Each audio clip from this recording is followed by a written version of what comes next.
Il ne faut pas avoir peur. Bonjour à tous, vous êtes sur Géopolitique Profonde, la chaîne qui est là pour remplacer les médias subventionnés.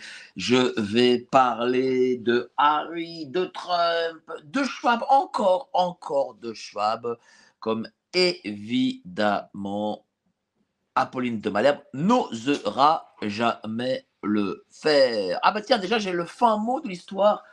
Pourquoi Monsieur Schwab n'est plus en partie à la tête du World Forum économique mondial? J'ai appris ça hier après-midi. Visiblement, Monsieur Schwab confondait ses propres poches avec celles du World Forum économique mondial. Et dans ce milieu-là, on reste quand même, malgré tout, près de ses sous, hein, comme on n'en a jamais assez. Et donc, bon, bah, il y a une enquête sur Monsieur Schwab.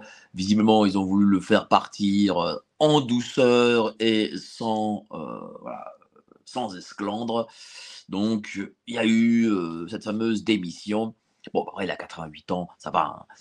Je pense qu'il aura aussi un petit parachute doré. Ne vous inquiétez pas pour Klaus Schwab. Il ira bien, il vivra ses derniers jours tranquilles. Et peut-être même aura-t-il droit, comme le bon docteur Alexandre, d'avoir sa conscience en clé USB dans le cloud.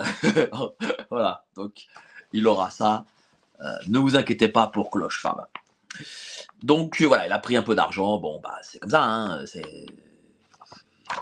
mais il l'a fait pour le bien de l'humanité. Il est un peu comme le Christ, Cloche Fab. C'est-à-dire qu'il se sacrifie. C'est-à-dire que il essaie de posséder pour que personne ne possède, mais c'est une forme de sacrifice. Le Christ se sacrifiait pour qu'il n'y ait plus de sacrifice humain. Lui se sacrifie en possédant pour que les autres ne possèdent pas. Et c'est une forme de sacrifice aussi qui est quand même admirable. Et je le salue de là où il est. Je sais que notre ami Clochefab nous regarde. Alors aujourd'hui, on a un autre spécimen du club de Davos, un spécimen très étrange pour le coup. C'est le Yuval Noah Harari. Yuval Noah Harari, bras droit de Klaus Schwab, je crois que même vice-président, je crois même, du World Forum économique mondial. C'est un activiste, on dit ça, un activiste, non, un mondialiste israélien. Il préfère les garçons, hein, c'est aussi sa forme d'inclusivité qu'il apporte au monde. Il a écrit Sapiens Homo Deus, un livre qui dit tout le bien qu'il pense du transhumanisme, des robots, de comment Terminator remplacera l'être humain, voilà.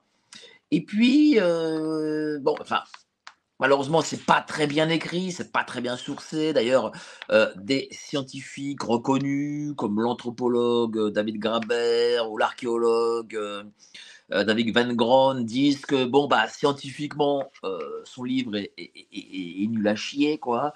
Voilà donc voilà le Yuval Noah Harari il est pas très très bon à ce niveau-là. C'est drôle parce que souvent dans ces domaines scientifiques, malgré qu'ils nous fassent la leçon sur ce qu'ils veulent nous implanter, nous injecter, etc.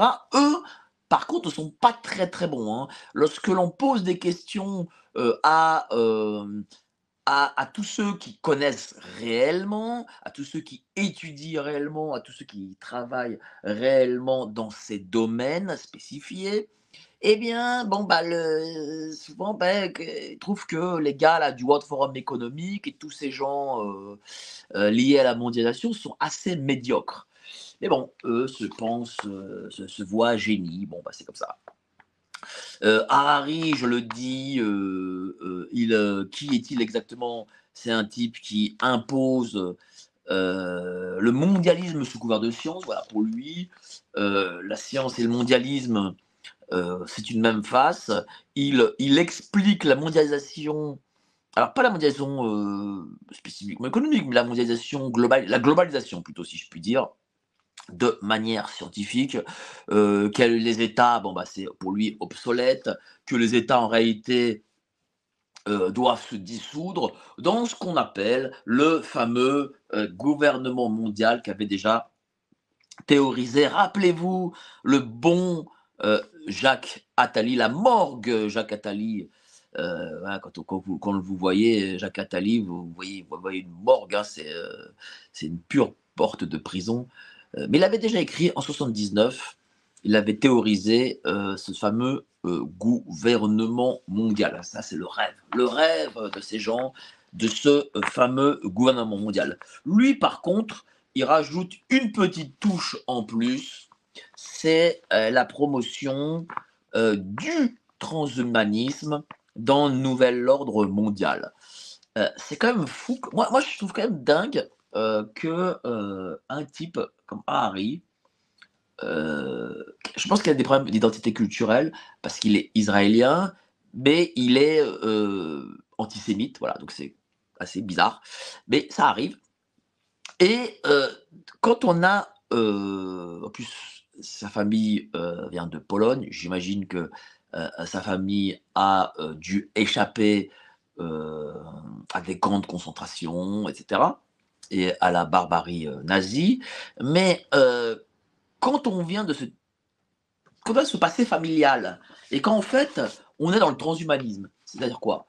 C'est-à-dire que on veut remplacer l'homme par des puces, des machines, ou créer ce qu'on appelait l'homme nouveau, alors que c'est ce côté eugéniste qu'ont voulu imposer à l'époque les Allemands lors de la Seconde Guerre mondiale. Rappelez-vous le docteur Mengele sur les jumeaux, les expériences qu'il faisait sur les jumeaux, et tant d'autres qui faisaient des expériences excessivement barbares. Mais bon, d'un autre côté, ces gens-là, bon, à part Mengele et quelques autres, ont échappé aux condamnations et à Nuremberg, etc.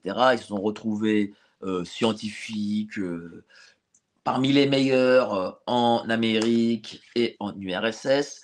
Le projet NASA est un projet de scientifiques allemands. Le projet MK Ultra, ben oui, le projet MK Ultra, euh, qui est basé sur une forme d'hypnose, mais aussi de torture et de barbarie du sujet, afin que celui-ci réagisse au doigt et à l'œil à celui qui le commande. Ben, ce projet MK Ultra, né en 1953, la même date que la naissance officielle de Brigitte, et bien, ce projet MK Ultra est un projet qui venait des camps de concentration allemands. Voilà. Bon. Et donc, quand on est Harari, quand on a cette histoire familiale et qu'en fin de compte, on valide toutes ces choses, c'est qu'on a quand même quelques problèmes. Mais bon, quand j'ai appris qu'il était marié avec un monsieur, bon, ça ne m'a pas surpris parce que il faut, sans condamner ce qu'il fait, ce qu'il est, ses mœurs, etc. Lorsque on interroge ces profils, on remarque qu'ils ont tous, plus ou moins, tous, hein, je dis bien, plus ou moins un problème psychologique, alors lié à l'enfance, lié à des traumatismes. Et d'ailleurs, Monsieur Harari prenait rendez-vous avec Marie-Estelle Dupont. Peut-être qu'elle a de la place pour vous. Je pense qu'elle aurait de la place pour vous. Je suis prêt même à vous coopter pour qu'elle vous prenne, cher Monsieur Harari, en consultation longue, en consultation très très longue. Elle vous aidera, Monsieur Harari, à vous sentir beaucoup mieux et à sortir de tout ça.